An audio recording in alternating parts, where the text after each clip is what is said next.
Tapi kakak saya masih was-was, dia cari pisau, ada pisau kecil.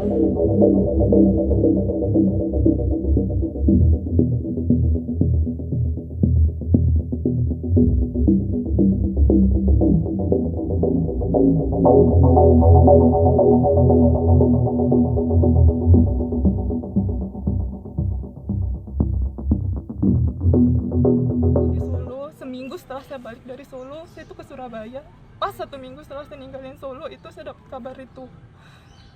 Dia bilang kakak saya, padahal kakak saya tiap ngecek ke rumah itu cuma datang ngeliat, nggih suwun pak, suwun, sambil bawa kasih makanan, minuman. Bahkan waktu bapak saya suruh hancurin kamar yang kecil di belakang karena terlalu kecil, disuruh hancurin, kakak saya bahkan nanya ke saya dulu apa harus saya tegur Tin karena itu temboknya udah berdiri.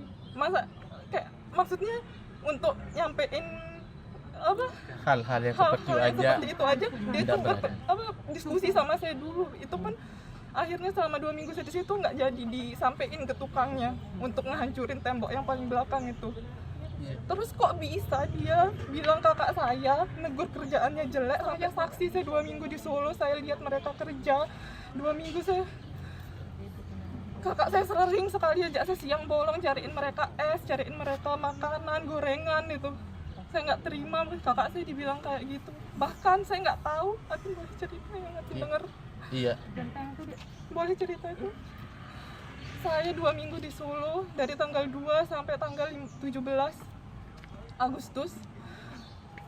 1 minggu pertama saya nggak inget tanggalnya, pas itu kami tuh dengar suara langkah kaki di genteng.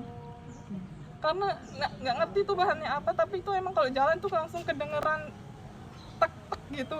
Udah biasa denger tikus, udah biasa denger suara langkah tikus, kucing itu udah biasa, yang cepet gitu. Terus waktu itu saya tuh kebetulan tidur habis Isya, terus kebangun jam setengah 12 untuk skincare kayak gitu biasa. Pas saya bangun itu, pas sekali itu dari arah depan itu langkah kaki pelan, setiap ngerti ya langkah manusia sekali, diem, satu langkah lagi diem, dan itu bukan langkah kecil. Jadi kayak berusaha menghilangkan suara gitu, tiap sekali langkah stop gitu.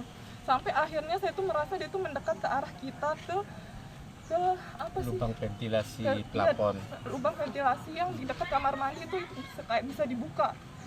Saya tuh udah kaku, itu udah nggak berani bergerak aslinya, tapi saya takut terjadi apa-apa. Akhirnya saya bangunin kakak saya itu, saya bangunin, dan kita tuh jelas denger langkahnya. Waktu saya bangun kakak saya tuh kayak dia tuh masih sempat melangkah beberapa langkah. Karena saya udah ada temen gitu, saya berani bersuara, saya batuk, saya kayak setel lagu, karena biar saya tuh merasa kita tuh masih bangun, dia nggak berani kayak gitu. Saya mikirnya itu hanya pencuri gitu ya. Terus akhirnya karena saya udah batuk, itu langsung hilang suaranya, tenang. Tapi kakak saya masih was-was, dia cari pisau, ada pisau kecil, itu dia pegang, terus saya dicarikan cutter. Saking kita udah takut, kita hanya berdua di rumah itu, sedangkan sebelah rumah kakak saya yang lagi direnov kosong. Kami ketakutan gitu, ya udah pegang itu. Semalam terjaga sekitar sampai jam 2-an, terus terus kami sempat ketiduran. Kakak saya nggak inget jamnya, tapi itu tengah malam bangunin saya lagi, karena dia tuh denger gerak, langkah itu bergerak lagi. Terus ya kami bangun, terus kayak ngerasa itu udah hilang kan, jadi kami tenang gitu, udah hilang. Tapi ya saya suruh kakak saya tidur, saya aja yang bangun gitu, saya yang jaga. Saya udah ngerasa tenang, tapi karena langkah itu udah nggak ada. Tapi setelah saya pikir-pikir, kalau emang udah nggak ada, harusnya kan ada langkah menjauh. Itu langsung hilang, sampai pagi tuh nggak ada. Saya tuh nggak tidur sampai subuh, saking takutnya itu. Jadi saya tuh ngerasa mungkin dia tuh diem di situ karena ketahuan.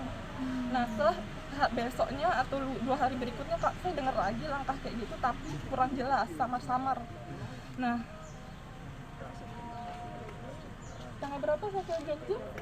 Tanggal 13 ke Jogja, hari Minggu pokoknya, tanggal 13 bulan ini ya? Iya, bulan ini, itu saya ke Jogja. Nah karena kejadian itu, akhirnya saya waktu ke Jogja itu saya amanin laptop saya, karena saya tuh ngerasa pencuri. Kita amanin apa yang bisa kita amanin. Laptop saya sama laptop kakak saya masukin ke kamar, kami kunci kamar, pintu kamarnya. Udah, kita bawa kuncinya. Udah itu aja, karena yang berharga ya hanya itu kan rumah kosongan aslinya. Top gitu.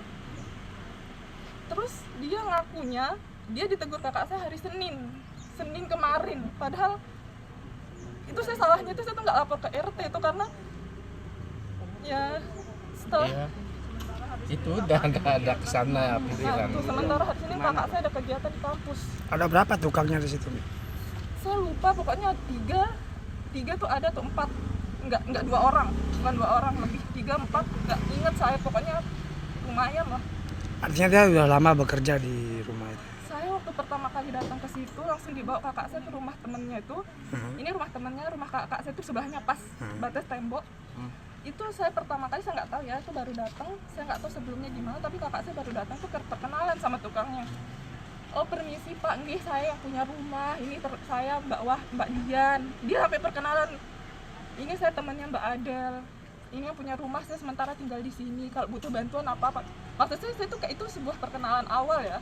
Jadi saya ngerasa sebelumnya mungkin nggak sering ada interaksi. Kalau saya nangkepnya, karena itu hari pertama saya di Solo, itu hari pertama dia tuh langsung perkenalan ke tukang itu, kayak saya punya rumah, kalau misalnya ada butuh bantuan langsung aja ke sebelah kayak gitu. Saya nggak ngerti dari kesaksian dia tuh yang mengarah ke kakak saya tuh mana itu fitnah semua. Maaf nih, sebelum kejadian yang menimpa almarhum, apa almarhum pernah bercerita apa kayak gitu? Nggak pernah cerita, cuman waktu setelah kejadian langkah kaki di atap itu kakak tuh cerita di WA grupnya tuh ada rumah yang kemalingan.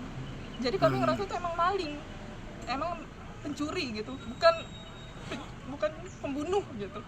Tapi ya kita waktu itu juga nggak ngerti kenapa tetap tenang tinggal berdua ya, hanya andalan berdoa aja udah.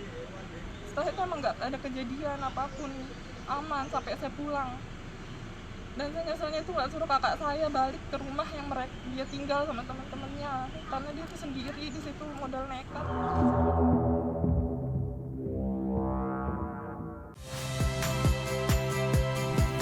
Saya Yasir Neneama. Saksikan program-program Kompas TV melalui siaran digital, pay TV, dan media streaming lainnya. Kompas TV, independen, terpercaya.